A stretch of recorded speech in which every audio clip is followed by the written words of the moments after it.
I paid for my daughter's entire wedding and gave her $40,000 for the honeymoon. On the day of the ceremony, her groom called me, "You will never be half the man I am. Stay away from our moment." The next day I received 34 calls from him and a message that made me laugh out loud. Subscribe to the channel for more stories like this and comment the city you're watching from. My name is Tyler, and I thought I knew what heartbreak felt like when my wife died 12 years ago. I was wrong. Nothing prepared me for the phone call I received on what was supposed to be the happiest day of my life as a father. I was standing in my empty house, still in my wedding suit, the silence deafening after months of frantic preparation. Just 3 hours earlier, I had watched my daughter Lucy walk down the aisle in a dress that cost more than most people's cars. The wedding I had paid for with every penny I had saved, every sacrifice I had made, every dream I had postponed. $43,000. That was the total cost of Lucy's dream wedding. The venue alone was $15,000, the dress $4,000, the flowers $6,000, the photographer $5,000, the catering $13,000. I could recite every expense by heart because each one had required me to make another impossible choice. Sell my father's vintage watch, cash out my retirement fund early, and pay the penalties. Take a second mortgage on the house my wife and I had bought when Lucy was born. But seeing Lucy's face light up when she saw the venue for the first time made every sacrifice worth it, or so I thought. The phone rang as I was loosening my tie, my feet aching from standing for hours, greeting guests who barely acknowledged my presence.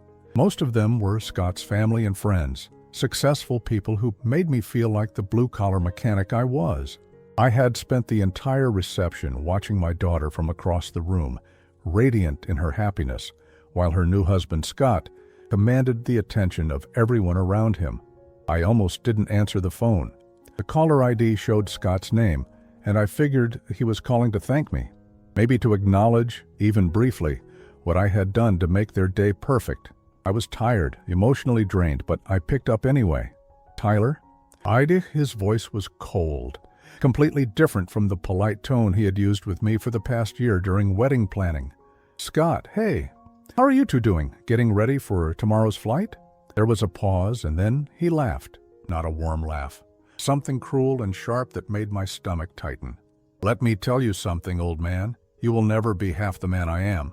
You spent your pathetic life savings on a wedding just to feel important for one day, didn't you? Well, guess what?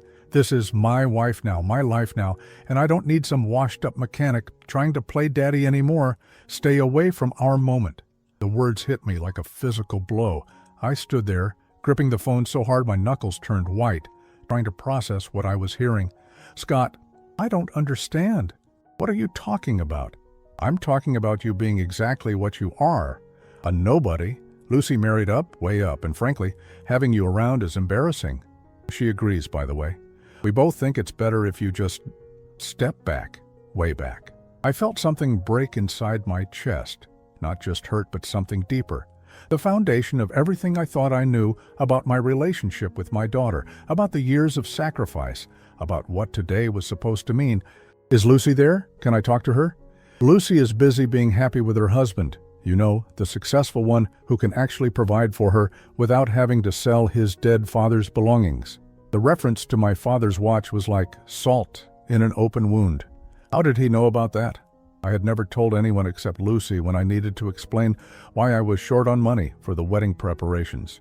She had hugged me, tears in her eyes, telling me she was grateful, but that I didn't have to sacrifice so much. Apparently, she had shared that private moment with Scott as something to mock.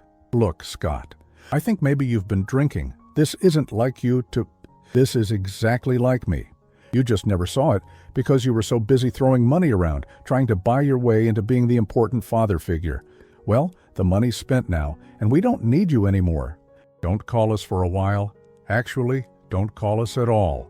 The line went dead. I stood there in my living room, still holding the phone, my reflection staring back at me from the dark window.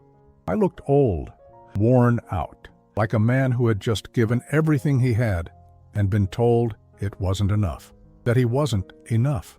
I sank into my armchair, the same one where I used to read bedtime stories to Lucy when she was little. The same chair where I had sat countless nights after my wife died, wondering how I was going to raise a daughter alone. I had worked double shifts, missed social events, turned down opportunities that would have taken me away from home, all to make sure Lucy had everything she needed. Not just needed, but wanted. When she graduated high school and wanted to go to an expensive private college, I took out loans. When she needed a car, I bought her one while continuing to drive my 15-year-old truck. When she moved into her first apartment, I furnished it. When she started dating Scott and mentioned how impressed she was by his family's wealth, I made sure she never felt embarrassed about her background. I upgraded everything I could afford to upgrade, borrowed money I couldn't afford to borrow, all so she could hold her head high in their world. And now, apparently, I was an embarrassment. I thought about calling Lucy directly, but something stopped me. If what Scott said was true, if she really felt the same way, then hearing it from her would destroy what was left of my heart. If it wasn't true, if Scott was lying or speaking out of turn, then calling would force her to choose between her new husband and her father on their wedding night. I couldn't do that to her. Instead, I sat in that chair and replayed every moment of the wedding, looking for signs I had missed. The way Lucy had barely spent any time with me during the reception, how she had introduced me to people as my dad with no elaboration, while Scott's father was introduced as the district attorney or the man who owns half the commercial real estate downtown. How during the father-daughter dance, she had seemed distracted going through the motions. I had attributed it all to wedding day nerves, to a young woman overwhelmed by the magnitude of the day. Now I wondered if it was something else entirely. Shame, impatience, a daughter waiting for her father to fade into the background so she could fully embrace her new elevated life. The house felt impossibly quiet. For months it had been filled with wedding preparations, with Lucy stopping by to show me color swatches and menu options, asking my opinion on things I knew nothing about but pretending to care about because they mattered to her. Now, with the wedding over and my usefulness apparently expired, the silence was suffocating. I pulled out my bank statements, spread them across the coffee table, and stared at the numbers. My checking account, $632. My savings account, $0. My retirement fund, whatever small amount remained after the early withdrawal penalties. The second mortgage payment would be due in 3 weeks, and I had no idea how I was going to make it. But the money wasn't what hurt the most. It was the realization that everything I had believed about my relationship with Lucy might have been an illusion. That the grateful hugs, the tears of appreciation, the "Dad, I don't know what I'd do without you," might have been performances. That I had been so desperate to be needed, to be the good father, that I had confused financial dependency with love. I went to bed that night still in my wedding suit, too exhausted and heartsick to change clothes. I stared at the ceiling and wondered if this was what my life would be now. Alone, broke, and forgotten by the one person I had lived for since the day she was born. I had no way of knowing that in less than 24 hours, my phone would start ringing, and the man who had humiliated me would be begging for my help. I woke up the next morning to the sound of my phone buzzing like an angry wasp. The first call came at 6:47 in the morning. I rolled over, still wearing my wrinkled wedding suit from the night before, and saw Scott's name on the screen. I let it go to voicemail. 2 minutes later, it rang again and again. By 7:15, I had received 8 calls from Scott and 3 from numbers I didn't recognize. Each voicemail was the same panicked voice, the same desperate tone, completely different from the cruel man who had destroyed me the night before. "Tyler, pick up, please. Something's happened. I need to talk to you." "Tyler, this is urgent. Lucy, there's been a situation. Call me back immediately." "Tyler, I know you're angry, but this is about Lucy. She needs help. Please call me." I sat on the edge of my bed, staring at the phone as it rang for the 15th time. Part of me wanted to throw it against the wall, to never hear Scott's voice again. But the mention of Lucy needing help made my stomach clench with worry. Whatever Scott had done to humiliate me, Lucy was still my daughter. Finally, on the 18th call, I answered, "What do you want, Scott?" "Tyler, thank God. Listen, I know last night got out of hand, but we have a real problem here. Lucy found something on my phone. Some messages. She's not taking it well. I closed my eyes, feeling a familiar weight settle in my chest. What kind of messages? There was a pause, and I could hear him breathing heavily, like he'd been running or crying, maybe both. Look, it's not what she thinks. There were some conversations with women from work, maybe some flirting, but nothing serious, nothing physical. But Lucy, she's acting like I cheated or something. She locked herself in the bathroom of the hotel room and won't come out. She won't talk to me. She's talking about annulment. Annulment? The word came out sharper than I intended. Scott, you've been married for 12 hours. I know. That's why I need your help. You're the only one she listens to. You need to call her and tell her she's overreacting. Tell her that marriages go through rough patches and that she can't just run away at the first sign of trouble. I stood up, pacing to the window. Outside, my neighbor was watering his garden, starting another peaceful Sunday morning. Inside my house, I was apparently expected to clean up another mess for my daughter and her husband. What exactly did these messages say, Scott? Another pause. Longer this time. They were inappropriate. But, Tyler, you have to understand, I was stressed about the wedding, about the pressure. Sometimes men say things they don't mean when they're under pressure. Inappropriate how? Does it matter? The point is, Lucy is overreacting. She's always been dramatic. You know that better than anyone. She gets upset and makes these grand gestures. Remember when she threatened to drop out of college because she failed one test? You talked sense into her then. I need you to do it again. Led. The casual way he dismissed Lucy's feelings, the assumption that I would automatically side with him, the complete absence of accountability for whatever he had done, it all crystallized something inside me. This wasn't a man who had made a mistake and was genuinely sorry. This was a man who was angry about being caught. Scott, if Lucy found messages that upset her on your phone, maybe the problem isn't that she's being dramatic. Maybe the problem is that you were sending them in the first place. Tyler, don't lecture me about marriage. You were married to one woman for what, 8 years? And then she died. I'm trying to build a life with Lucy that lasts forever. Sometimes that requires flexibility. The mention of my wife, the casual dismissal of our marriage, the implication that her death somehow made me less qualified to understand relationships, it was like being slapped. But something interesting happened in that moment. Instead of the crushing pain I had felt the night before, I felt something else. Clarity. Flexibility, I repeated slowly. Is that what you call it? Look, can we focus on the real problem here? Lucy is threatening to come home, to move back in with you. Is that what you want? Your 32-year-old daughter moving back into your house because she can't handle being married for one day? The question was clearly meant to manipulate me, to make me see Lucy's potential return as a burden rather than a blessing. But all I could think about was how much I missed having her around, how empty the house had felt since she moved in with Scott 6 months ago, how I would actually love nothing more than to have my daughter back home where I could make sure she was safe and valued. Maybe that's exactly what she needs to do, I said quietly. What? No, Tyler, you're not listening. I need you to call her and convince her to work this out with me, to be reasonable, to remember that she just married someone who can give her everything she wants in life. Everything except respect, apparently. Tyler, don't be dramatic. This is about some text messages, some harmless flirting. Lucy knew what she was getting when she married me. She knew I was a social person, that I have relationships with women in my professional life.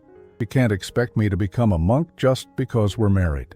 I sat down heavily in my kitchen chair, staring at the small stack of wedding photos Lucy had left on my counter the week before. Pictures from her engagement session, her bridal shower, her bachelorette party. In every photo she was smiling, but looking at them now, I could see something I had missed before. The smile didn't quite reach her eyes. Scott, let me ask you something. If these messages were so harmless, why didn't you tell Lucy about them yourself? Because she wouldn't understand the context. She would overreact, which is exactly what she's doing now. Look, Tyler, I'm trying to save my marriage here. Our marriage. And I need your help to do it. What makes you think Lucy will listen to me? According to you, I'm just some embarrassing old man she wants to stay away from. The silence on the other end stretched long enough that I wondered if the call had dropped. Finally, Scott spoke, his voice smaller, more desperate. I may have said some things last night that I didn't mean. I was drunk, overwhelmed. It was a big day, you know. I wasn't thinking clearly. Which things didn't you mean, Scott? The part where you said I'd never be half the man you are? Or the part where you said Lucy was embarrassed by me? All of it, none of it. Look, Tyler, I was out of line, okay? I'm sorry. But right now, I need to focus on fixing things with Lucy, and she respects you. She loves you. If you tell her to give me another chance, she will. I thought about all the times over the years when Lucy had called me in tears about some crisis or another, failed tests, broken friendships, job rejections, relationship problems. I had always dropped everything to help her, to offer advice, to fix whatever could be fixed. I had seen it as being a good father. Now I wondered if I had actually been enabling her to avoid dealing with the consequences of her own choices. How many other women were you messaging, Scott? It doesn't matter. What matters is that Lucy is talking about leaving me, and I can't let that happen. Do you know what this would do to my reputation, to my career, to my family's standing in the community? And there it was, not concern for Lucy's feelings, not genuine remorse for betraying her trust. Just worry about how his reputation would suffer if word got out that his bride had left him after one day of marriage. Maybe you should have thought about that before you decided to message other women. Tyler, please, I'm begging you here. Call Lucy. Tell her that every marriage has problems. Tell her that walking away is not the solution. Tell her that she made a commitment and she needs to honor it. I closed my eyes, thinking about the $43,000 I had spent, the sacrifices I had made, the dreams I had postponed, all for a wedding that was apparently falling apart before the honeymoon even began. I thought about Lucy, locked in a bathroom, crying and confused and feeling betrayed by the man she had promised to love forever. And for the first time since the phone started ringing, I knew exactly what I needed to do. Scott, I'm going to call Lucy, but not to tell her what you want me to tell her. What do you mean? I'm going to tell her to come home, and I'm going to tell her that she deserves better than a man who calls her father to clean up his messes instead of taking responsibility for his own actions. The phone went silent again. When Scott spoke, his voice was cold, dangerous, more like the man who had called me the night before. If you do that, Tyler, you'll regret it. I have connections, influence. I can make life very difficult for a small-time mechanic who doesn't know his place. I hung up the phone and immediately dialed Lucy's number. It was time for my daughter to come home. Lucy answered on the first ring, and the sound of her crying made my chest tighten immediately. For 32 years, that sound had been my signal to drop everything and fix whatever was wrong. This time felt different, heavier, like something that couldn't be solved with a hug and a promise that everything would be okay. Dad? Her voice was small, broken, nothing like the radiant bride I had watched walk down the aisle just 24 hours earlier. Hey, sweetheart, I'm here. Tell me what's happening. I heard her take a shaky breath, trying to compose herself enough to speak.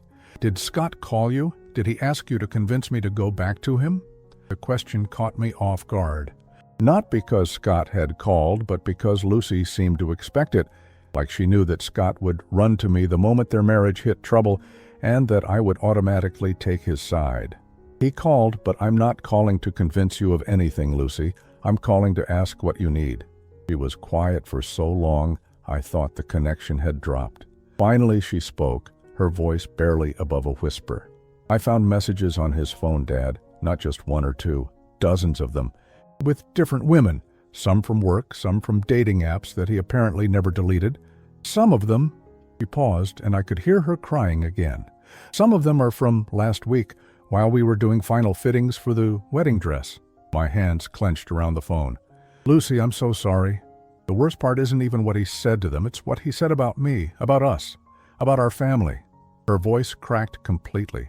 He told one woman that he was marrying some mechanic's daughter for stability, but that he wasn't planning to change his lifestyle. He said I was naive and desperate and that I would never question him because I was so grateful to be marrying up. Each word felt like a knife twisting in my gut, not just because of what Scott had said about Lucy, but because of what it revealed about how he saw me, saw us, saw the entire wedding I had bankrupted myself to pay for. Dad, there's more. He wrote about the wedding, about how he couldn't believe how much money you spent trying to impress his family. He said you were pathetic, trying to buy your way into respectability. He made jokes about your clothes, about your truck, about how you didn't belong at the country club reception. I closed my eyes, leaning against the kitchen counter for support. The humiliation was overwhelming, but underneath it was something else. Rage. Pure, clean rage at a man who had taken my daughter's love, my money, and my dignity, and turned them all into jokes for his entertainment. Lucy, where are you right now? I'm at the airport. I left Scott at the hotel. I can't be around him right now. I was going to fly home, but then I thought about facing everyone, about explaining why I'm back after one day of marriage, and she broke down completely. Come home, sweetheart. Come home right now. Dad, I can't. I'm so embarrassed, so ashamed. Everyone will know that I failed at marriage in less than 24 hours. They'll know that Scott didn't really love me. They'll think I'm pathetic. Lucy, listen to me very carefully. You are not pathetic. You are not a failure. You found out that your husband was lying to you and betraying you, and you had the strength to walk away. That doesn't make you weak. That makes you brave. But Dad, all the money you spent, the wedding, the honeymoon fund, $40,000 that you didn't have. I know you took out a second mortgage. I know you sold Grandpa's watch. You sacrificed everything for this wedding, and now it's all for nothing. There it was. The real reason she was afraid to come home. Not just embarrassment about the failed marriage, but guilt about the money. The crushing weight of knowing that her father had given everything he had for a dream that had turned into a nightmare. Lucy, do you want to know what would be for nothing if you stayed married to a man who doesn't love you, doesn't respect you, and sees you as something he settled for? That would make every penny I spent meaningless. The money doesn't matter. It does matter, Dad. You're 63 years old. You should be thinking about retirement, about taking care of yourself. Instead, you're working overtime to pay for my mistakes. Your mistakes? I could feel my voice rising. Lucy, marrying someone who lied to you isn't your mistake. Trusting someone who manipulated you isn't your mistake. The only mistake here was made by Scott, and maybe by me, for not seeing who he really was. She was quiet again, and I could hear the sounds of the airport around her. Announcements echoing through terminals, the rolling of luggage wheels, the buzz of travelers moving through their lives, while my daughter sat alone, trying to figure out how to pick up the pieces of hers. Dad, can I ask you something, and will you tell me the truth? Always. Did you ever like Scott? Really like him? Or were you just being supportive because I loved him? I thought about the question carefully. Over the past year, as Lucy and Scott had gotten serious, I had tried to get to know him. I had invited him to dinner, tried to find common ground, attempted to build the kind of relationship I hoped to have with my future son-in-law. Looking back now, I could see all the signs I had missed or ignored. The way Scott never asked me about myself, never seemed genuinely interested in my life or my work, how he would check his phone constantly during our conversations like he was bored or waiting for something more important. The subtle condescension when he talked about my job, my house, my lifestyle. The way he would make jokes about blue-collar work that weren't quite cruel enough to call him out on, but weren't quite innocent either. Honestly, Lucy, I always felt like Scott was performing when he was around me, like he was playing the role of the respectful boyfriend who appreciated your family, but it never felt genuine. I told myself I was being overprotective, that no man would ever be good enough for my daughter. But now I think I was picking up on something real. Then why didn't you say anything? It was my turn to be quiet. Why hadn't I said anything? Why had I gone along with the wedding planning, spent money I couldn't afford, smiled and nodded through all the preparations when something in my gut was telling me that Scott wasn't right for Lucy? Because I was afraid that if I spoke up, you would choose him over me. I was afraid that if I tried to interfere, you would cut me out of your life to prove your independence. I was afraid that if I said I didn't trust your judgment, you would stop trusting me. Dad, I would never choose anyone over you. Ever. The simple statement hit me like a physical blow. Here was my daughter, calling me from an airport after discovering that her brand new husband had been planning to betray her from the beginning. and she was worried about my feelings. She was afraid to come home because she thought she had wasted my money. She was ashamed of her own victimization instead of angry at the man who had victimized her. Lucy, I need to tell you something, and I need you to really hear me. Everything Scott said about me, everything he wrote about our family, it doesn't hurt because it's true. It hurts because I spent so much time and energy trying to prove to people like him that I was good enough, that we were good enough, that I forgot we already were. Wait, what do you mean? I mean, I spent $43,000 on a wedding because I wanted Scott's family to respect us. I wanted them to see that, even though I'm just a mechanic, I could give my daughter the same kind of wedding their son would get. I was so focused on proving our worth to them that I forgot the only person whose opinion actually matters is you. Dad, you didn't have to prove anything to anyone. I know that now. But for the past year, I've been so worried about not being good enough for your new life that I lost sight of something important.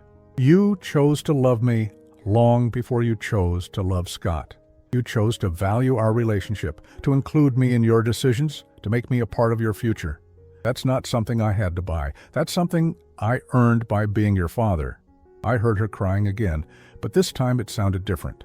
Not the desperate sobs of earlier, but something quieter, more relieved.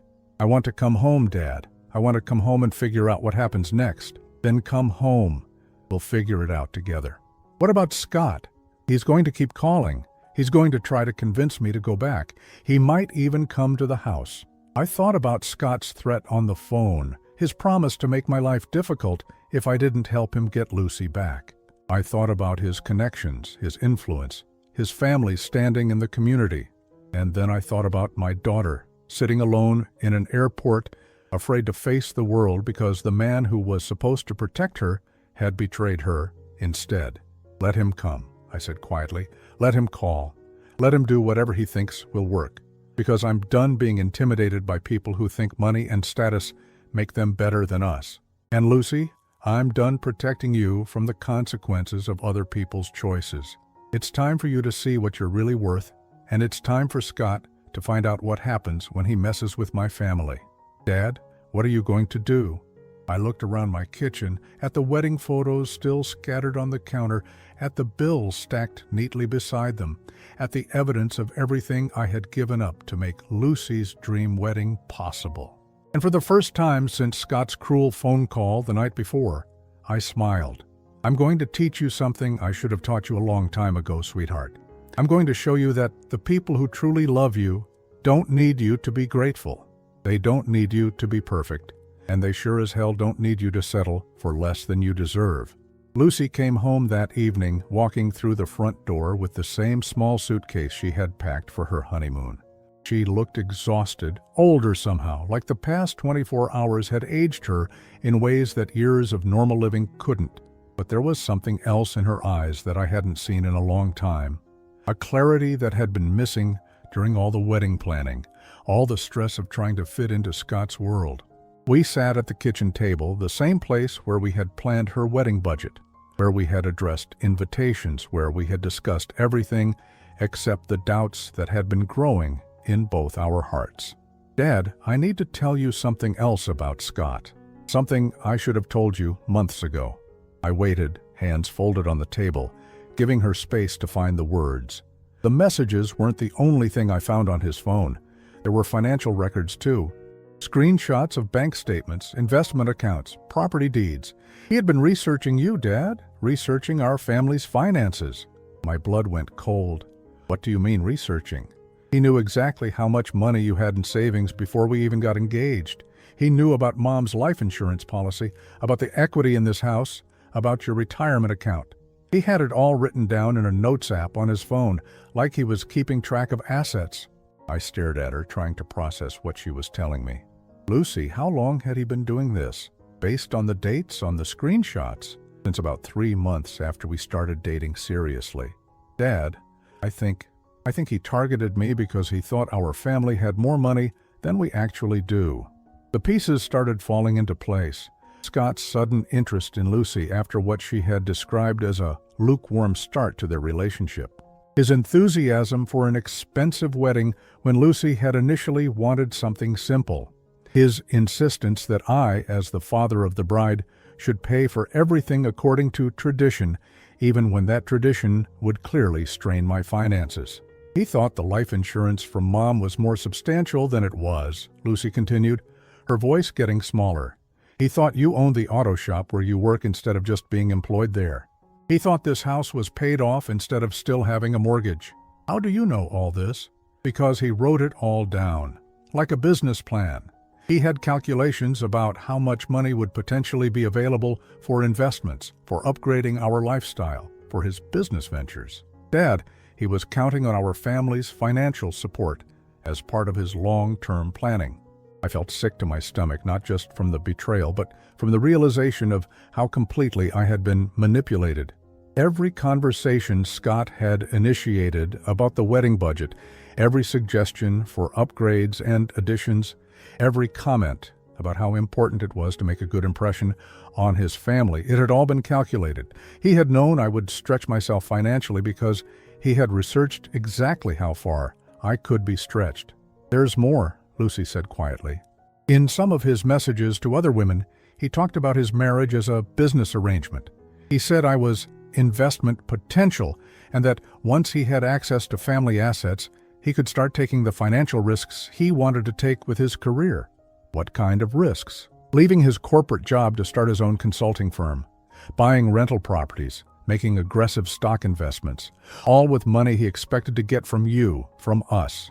Dad, I don't think he ever loved me. I think he saw me as a pathway to funding the lifestyle he wanted. I stood up from the table, pacing to the window, my hands shaking with anger. Outside, the neighborhood was settling into a peaceful Sunday evening.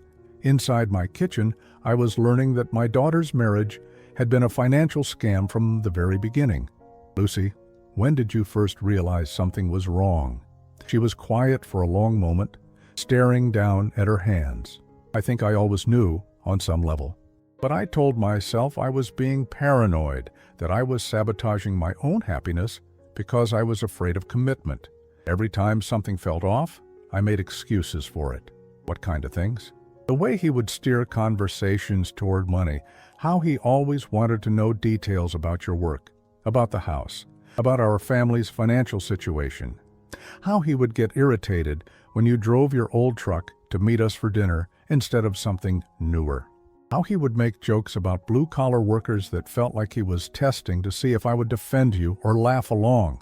And what did you do when he made those jokes? Lucy's face crumpled. I laughed along, Dad. I was so desperate to fit into his world, so afraid he would realize I wasn't sophisticated enough for him, that I let him make fun of you. I let him make fun of our family, our life, everything you worked so hard to give me. The admission hung in the air between us. I could see the shame and guilt eating at her, but I also understood something that maybe she didn't yet.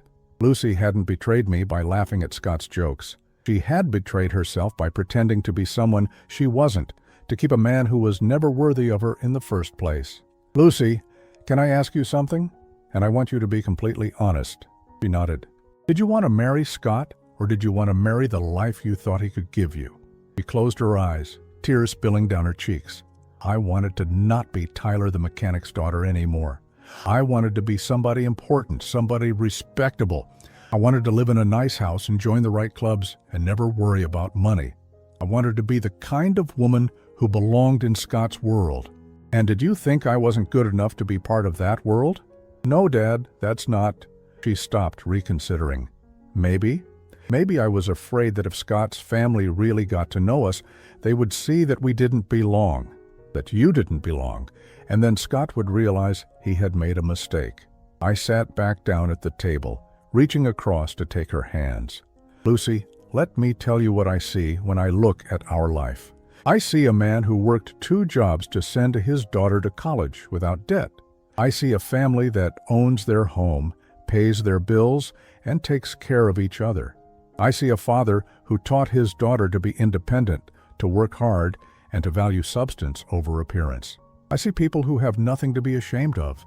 But Dad, we're not rich. We're not powerful.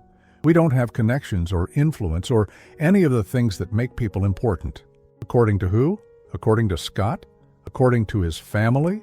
Lucy, the only reason you started thinking we weren't good enough is because you fell in love with someone who convinced you that love wasn't enough, that you needed to upgrade yourself to deserve happiness. She was crying openly now, but nodding like she was finally hearing something she needed to hear.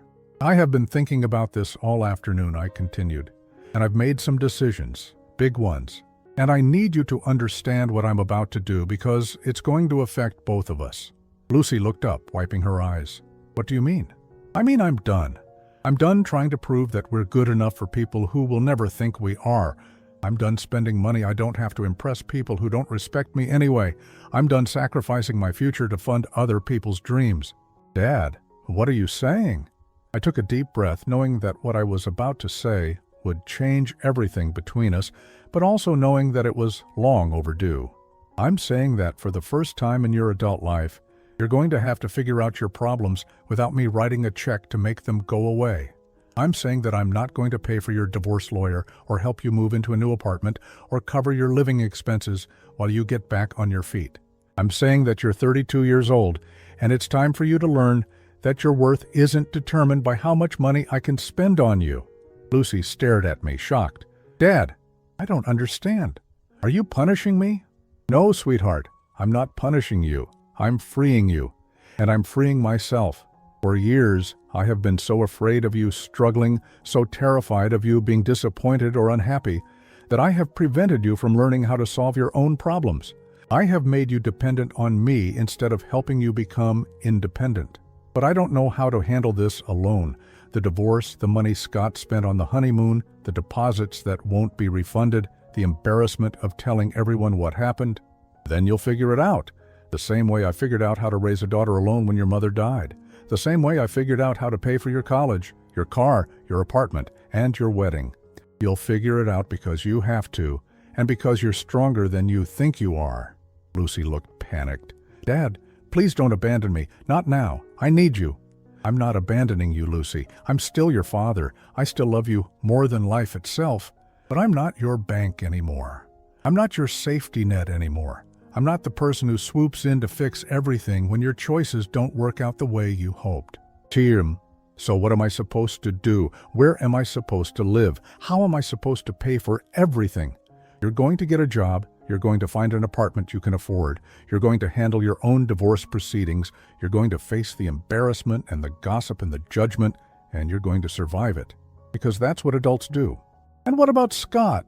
What if he keeps calling? What if he tries to pressure me to come back? I smiled, feeling something settle into place inside my chest. Something hard and determined, and completely unlike the people-pleasing man I had been for the past year.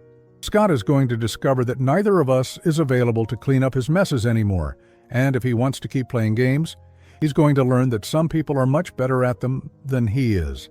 3 days after Lucy moved back home, Scott showed up at my front door. I had been expecting it, but I hadn't expected him to look quite so desperate. His expensive suit was wrinkled, his usually perfect hair disheveled, and his eyes had the hollow look of a man who hadn't been sleeping well. I opened the door slowly, making no move to invite him inside. Scott, Tyler, thank God, we need to talk. This whole situation has gotten completely out of hand, and I think we can work something out that benefits everyone. I leaned against the doorframe, crossing my arms. I'm listening. Look, I know Lucy is upset, and she has every right to be. I made some mistakes. I said some things I shouldn't have said, did some things I shouldn't have done. But Tyler, you have to understand, I love your daughter. I want to make this work. Interesting. Because the messages Lucy found on your phone suggest otherwise. His face flushed red, but he pressed on. Those messages were taken out of context. Yes, I was talking to other women, but it wasn't serious. It was just guy talk, blowing off steam before the wedding. You know how it is. Actually, I don't know how it is. When I was engaged to Lucy's mother, I didn't feel the need to blow off steam by flirting with other women. Scott's jaw tightened. That was a different time, Tyler. Relationships are more complicated now, more casual. Lucy knew I wasn't a monk when she met me. She knew I was a social person. Social? I repeated flatly. Is that what you call researching my family's finances and planning how to spend our money? The color drained from his face. He told you about that? He told me everything, Scott. About the bank statements you screenshotted, about the investment plans you made, using money you assumed you'd get from us, about how you described Lucy as investment potential to your other women. He ran a hand through his hair, his composure finally cracking. Tyler, you don't understand the pressure I was under. My family, my career, the expectations. I needed to know that Lucy's family could support the lifestyle we were planning to build together. No, Scott. You needed to know if we had money you could steal. It wasn't stealing. His voice rose. Then he caught himself glancing nervously at the neighbors' houses. It was planning. It was being responsible about our future. Lucy was going to benefit from those investments, too. Lucy was going to benefit from you lying to her and using her to get access to money that doesn't exist. The money does exist, Tyler. Maybe not in the amounts I initially calculated, but there's still value here. This house, your retirement account, Lucy's earning potential. If we all work together, if we pool our resources, we can build something bigger than any of us could achieve alone. I stared at him, amazed by his audacity. Even now, even after being caught red-handed, he was still trying to manipulate me into giving him money, still trying to frame his betrayal as some kind of business opportunity.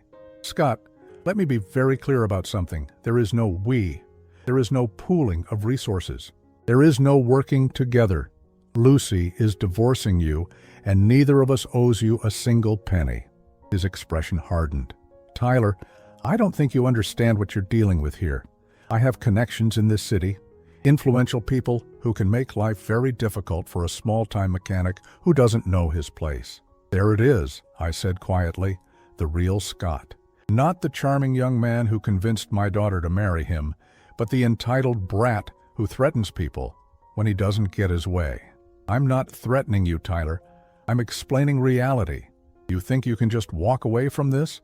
You think there won't be consequences for interfering in my marriage? I stepped forward, closing the distance between us until we were face to face. Scott, let me explain a different reality. You have no power over me. You have no influence that matters to me.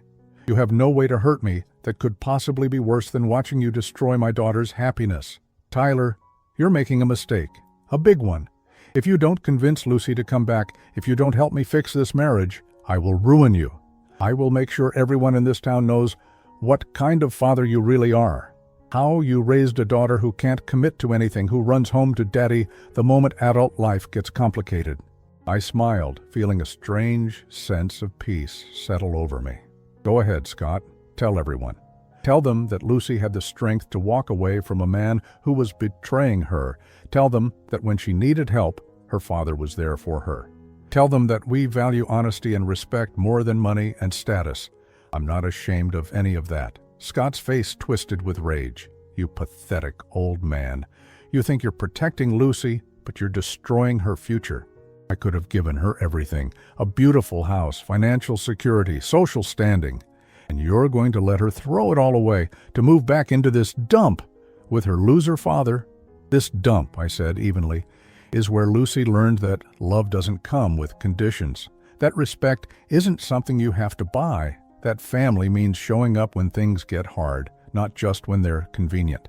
If you think that makes us losers, then we're proud to be losers. Scott stepped back, breathing heavily. This isn't over, Tyler. Lucy will realize what she's giving up. She'll come crawling back, and when she does, I might not be so generous with my forgiveness. Scott, let me save you some time and disappointment. Lucy isn't coming back. Not because I'm preventing her, but because you showed her who you really are. And the woman I raised is smart enough to know that a man who lies, cheats, and threatens isn't worth her time, no matter how much money he has. She's making the biggest mistake of her life. No, Scott. Marrying you was the biggest mistake of her life. Leaving you is the smartest thing she's ever done. He stood there for a moment longer, looking like a child who had just been told no for the first time in his life. Then he turned and walked back to his BMW, but not before delivering one final threat. You'll regret this, Tyler. Both of you will. I watched him drive away, then went inside and locked the door. Lucy was sitting at the kitchen table, looking pale and shaken. I heard everything, she said quietly. Dad, what if he really can hurt you? What if he makes good on his threats? I sat down across from her, taking her hands in mine. Lucy, do you remember when you were little? And you used to have nightmares? You would wake up crying, convinced that the monsters in your dreams were real and that they could hurt you? She nodded. And do you remember what I used to tell you? That monsters only have power over you if you believe in them. That's right. Scott thinks he's powerful because he has money and connections and a fancy job. But real power, Lucy, real strength, comes from knowing who you are and being comfortable with that person. Scott has to threaten people and manipulate them because deep down he knows he's not worth much without his external advantages. But you and I, we know we're worth something just because of who we are. But what if he tries to hurt your job? What if he really does have influence? I squeezed her hands. Then we'll deal with it, together. But Lucy, I need you to understand something important. I'm not afraid of Scott anymore. I'm not afraid of losing my job or having people talk about us or facing whatever consequences come from standing up to him. Do you know why? She shook her head. Because for the first time in years, I'm proud of the choices I'm making. I'm proud that my daughter had the courage to walk away from a bad situation. I'm proud that our family values mean more to us than money or status. I'm proud that when Scott showed his true colors, neither of us was willing to pretend we didn't see them. Lucy was crying, but this time they looked like tears of relief rather than fear. Dad, I'm scared about starting over, about being divorced before I'm even 33, about people judging me, thinking I'm a failure. Lucy, let me tell you what failure really looks like. Failure is staying married to someone who doesn't love you because you're afraid of what people will think. Failure is pretending to be someone you're not to keep a man who isn't worth keeping. Failure is sacrificing your self-respect for the illusion of security. So what do I do now? Now you figure out who you are when you're not trying to impress anyone. You discover what you actually want, not what you think you should want. You learn that being alone is better than being with someone who makes you feel small. She nodded slowly. Will you help me? I'll support you, Lucy. I'll love you unconditionally. I'll be here when you need advice or encouragement. But I won't do the work for you. I won't solve your problems or make your decisions or shield you from the natural consequences of life. Because the woman I raised is capable of handling her own life, and it's time for both of us to remember that. That night, after Lucy had gone to bed, I sat on my front porch with a beer, looking out at the quiet street where I had lived for 22 years. Scott's threats echoed in my mind, but they didn't frighten me. If anything, they made me feel more determined than ever to show Lucy what real strength looked like. Tomorrow, I would go to work, as usual. I would do my job well, treat my co-workers with respect, and take pride in the skills I had spent decades developing. If Scott wanted to try to take that away from me, he was welcome to try. But he was going to discover that some things, the most important things, couldn't be bought or sold or threatened away. And Lucy was going to discover that the life we had built together, the values we shared, the love that held us together, was worth more than anything Scott had ever offered. 6 months later, I was working under the hood of a 1998 Honda Civic when my boss, Frank, called me into his office. My stomach tightened instinctively. After Scott's threats, I had been waiting for the other shoe to drop, for some way that his influence might finally reach me at work. Tyler, sit down, Frank said, gesturing to the chair across from his desk. We need to talk. I wiped my hands on my coveralls and sat down, preparing myself for whatever Scott had managed to orchestrate. I just got off the phone with Jim Patterson. You know Jim, owns the big dealership downtown. I nodded, wondering where this was going.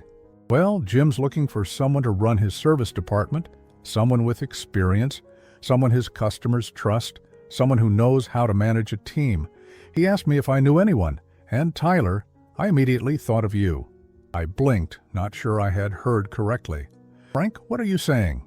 I'm saying Jim is offering you a job, service manager position. Salary instead of hourly, full benefits, profit sharing, the whole package. It's a big step up, Tyler. The kind of opportunity most mechanics dream about. I stared at him, my mind spinning. Frank, I don't understand. Why would Jim Patterson want me? I've never even met the man. Frank leaned back in his chair, smiling. That's the interesting part. Apparently Jim's been hearing your name around town for months. Customers talking about the mechanic who fixed their car right the first time, who didn't overcharge them, who treated them with respect, Word gets around in this business, Tyler. Good mechanics are hard to find and honest ones are even rarer. But I haven't been looking for a new job. I like working here. I know you do, and I hate to lose you. But Tyler, this is a chance for you to build something bigger. To use all that knowledge you've accumulated over the years. To finally get the recognition you deserve. I thought about Scott's threats, about his promise to use his influence to hurt me. Apparently, while he had been plotting my downfall, my reputation had been building itself through the simple act of doing good work and treating people fairly.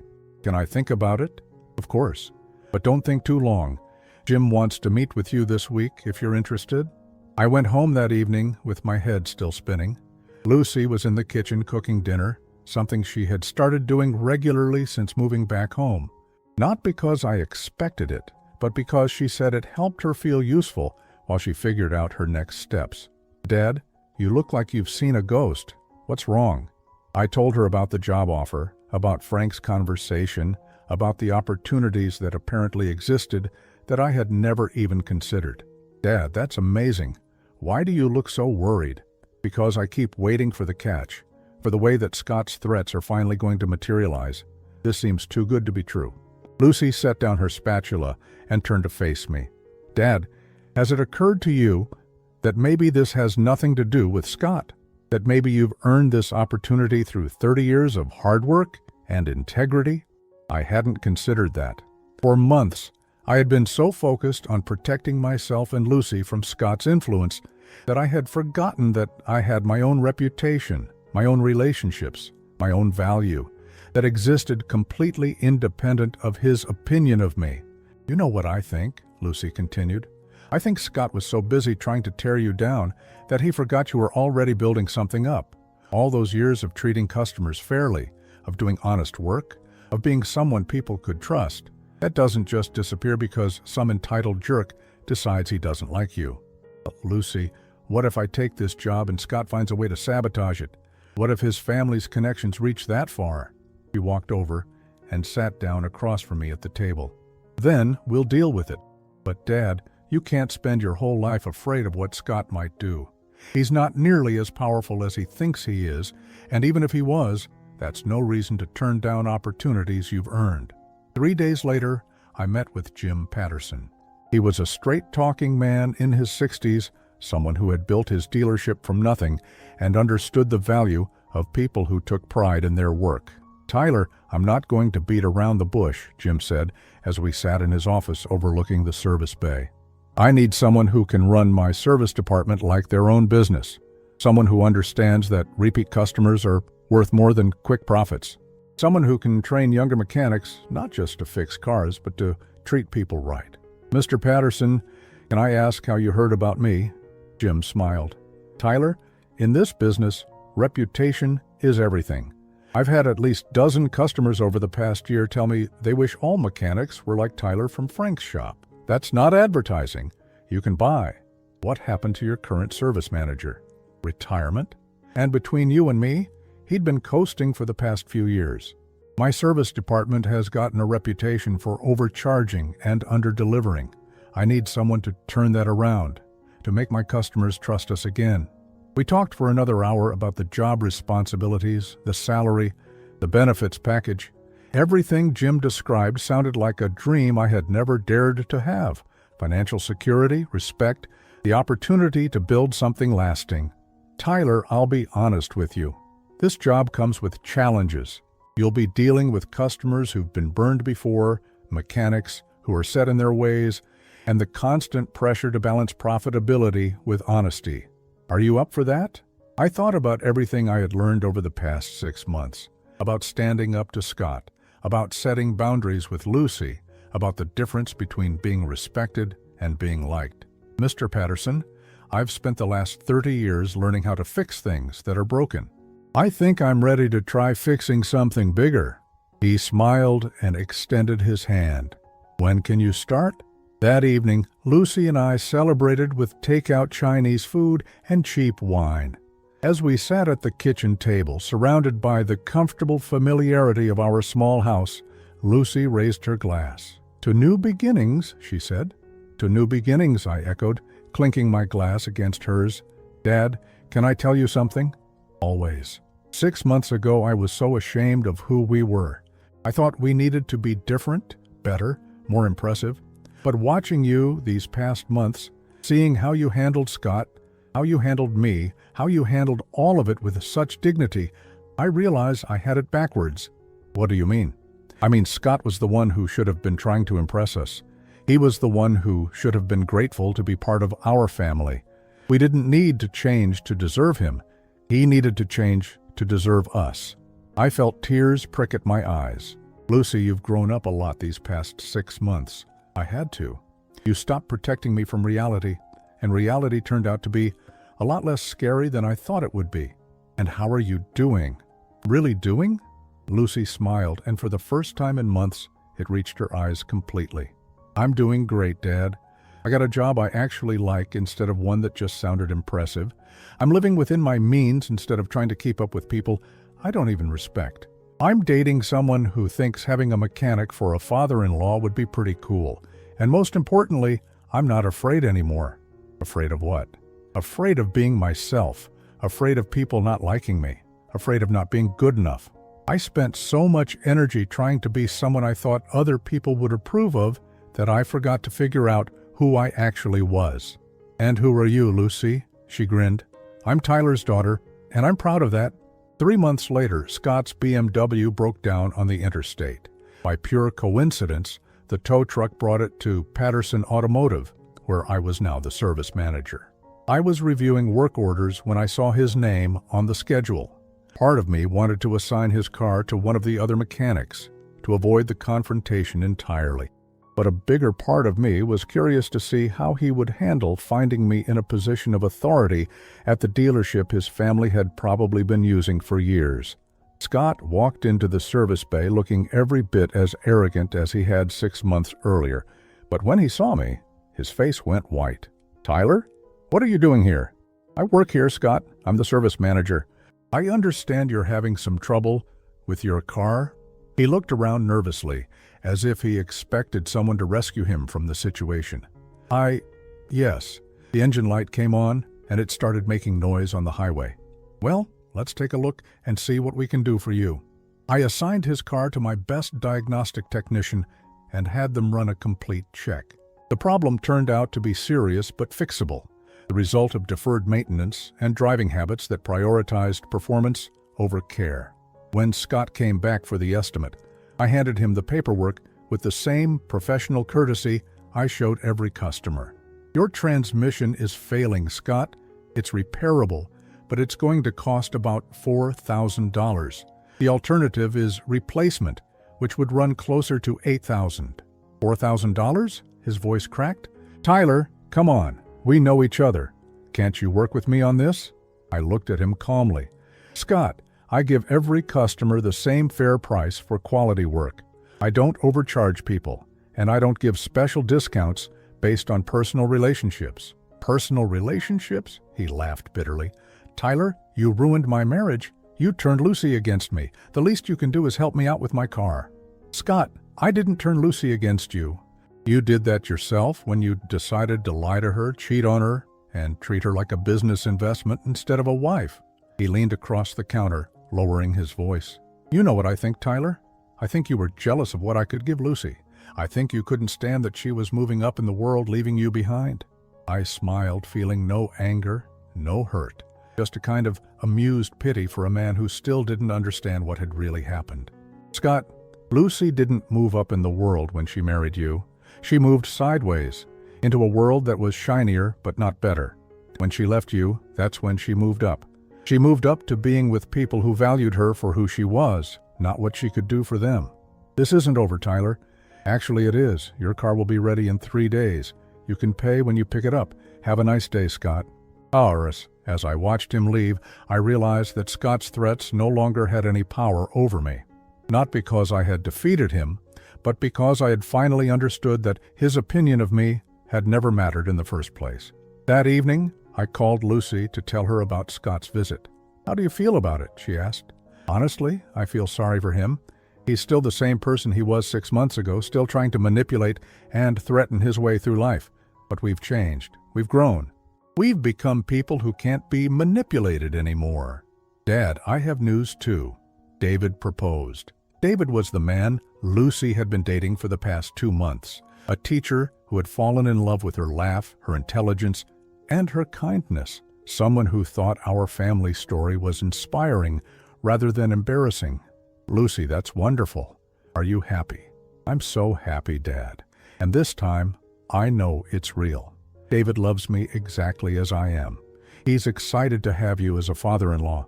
He wants a simple wedding that we can actually afford, and he's already talking about the kids we might have and how lucky they'll be to have you as a grandfather. When's the wedding? We're thinking next spring. Small ceremony, maybe 50 people, right here in town. Dad, will you walk me down the aisle again? I felt my throat tighten with emotion. Lucy, I would be honored. And, Dad, this time, I'm paying for it myself.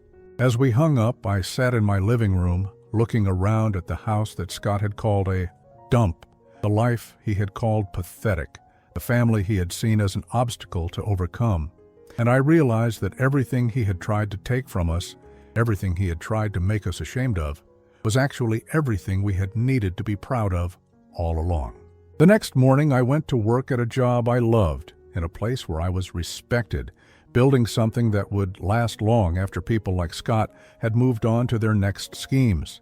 And for the first time in years, I felt like the man my wife would have wanted me to be, the father Lucy deserved to have, and most importantly, the person I was proud to see in the mirror every day.